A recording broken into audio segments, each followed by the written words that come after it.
ஓணம் அன்னைக்கு பசங்களுக்கு ஸ்கூல் இருந்தாலும் பரவாயில்ல, பிரேக்ஃபாஸ்ட் ஸ்பெஷலாக இருக்கட்டும்னு பொங்கல் சாம்பார் தான் செஞ்சுருந்தேன். பசங்களை ஸ்கூலுக்கு அனுப்பிட்டு தான் சின்னதாக ஒரு அத்தப்பூ கோலம் அண்ட் கேரளா ஸ்பெஷல் அடை பாயாசமும் செஞ்சுருந்தேன். லாஸ்ட் ஓணம்க்கு நான் ஊரில் அம்மா வீட்டில் தான் இருந்தேன்.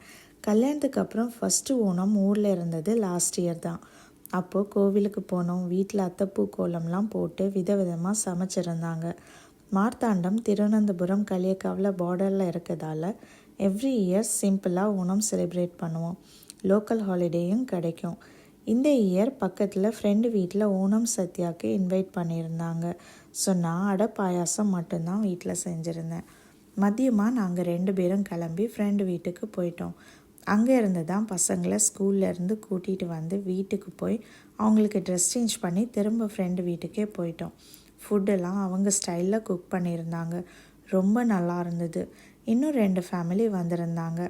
பசங்களும் மாறி மாறி ஓடி விளையாடிட்டு இருந்தாங்க. அவங்க எல்லாருமே ஒரே ஸ்கூலில் தான் படிக்கிறாங்க. ஸோ ஸ்கூல் முடித்து ஒன்றா தான் வந்திருந்தாங்க.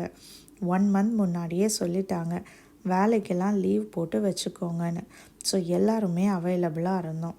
ரொம்ப நேரம் அங்கேயே இருந்து பேசிட்டு டின்னரும் அங்கேயே சாப்பிட்டு லேட்டாக தான் வீட்டுக்கு வந்தோம். இந்த ஓணம் நல்ல ஜாலியாக ஃப்ரெண்ட்ஸ் ஃபேமிலியோட நல்ல டேஸ்டான ஃபுட்டோட ரொம்ப நல்லா முடிஞ்சுது. தேங்க்யூ ஃபார் வாட்சிங். இன்னொரு வீடியோவில் பார்க்கலாம்.